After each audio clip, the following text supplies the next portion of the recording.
திருப்பூர் மாவட்டம் திருமாங்குடியில் வெட்டிக் கொல்லப்பட்ட SSI சண்முகவேல் உடலுக்கு அரசு மரியாதையானது செலுத்தப்பட்டுள்ளது. 3 சுற்றுகளாக 30 துப்பாக்கி குண்டுகள் முழங்க அரசு மரியாதை செலுத்தப்பட்டது. இதுகுறித்து கூடுதல் விவரங்கள் வழங்க செய்தியாளர் பாலா இணைப்பில் உள்ளார். வணக்கம் பாலா, இதுகுறித்த விவரங்கள் பகிரலாம். நிச்சயமாக ரவீனா.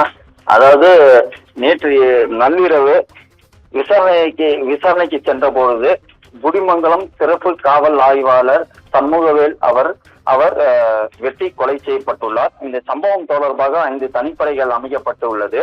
மேலும் 2 பிடித்துவிட்டதாக காவல்துறையினர் தரப்பில் தெரிவிக்கப்பட்டுள்ளது. இந்த நிலையில் இன்று காலை அவரது உடலானது திருப்பூர் அரசு மருத்துவக் கல்லூரி மருத்துவமனைக்கு பிரேத பரிசோதனைக்காக கொண்டு வரப்பட்டது. பிரேத பரிசோதனை முடித்த பின்பு அவரது இல்லமான உடுமலை தாராபுரம் சாலையில் உள்ள அவரது இல்லத்துக்கு எடுத்துச் செல்லப்பட்டது. அந்த இல்லத்தில் DGP Shankar Juyal, ADGP Davidson தேவா சர்வாதம், மேற்கு மண்டல IG செந்தில்குமார், திருப்பூர் மாவட்ட காவல் கண்காணிப்பாளர் கிரீஷ்குமார் யாதவ் உள்ளிட்டோர் அவரது உடலுக்கு அஞ்சலி செலுத்தினர்.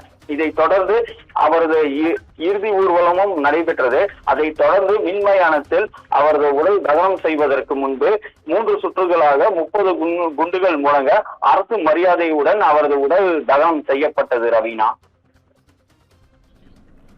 விவரங்களுக்கு நன்றி பாலா.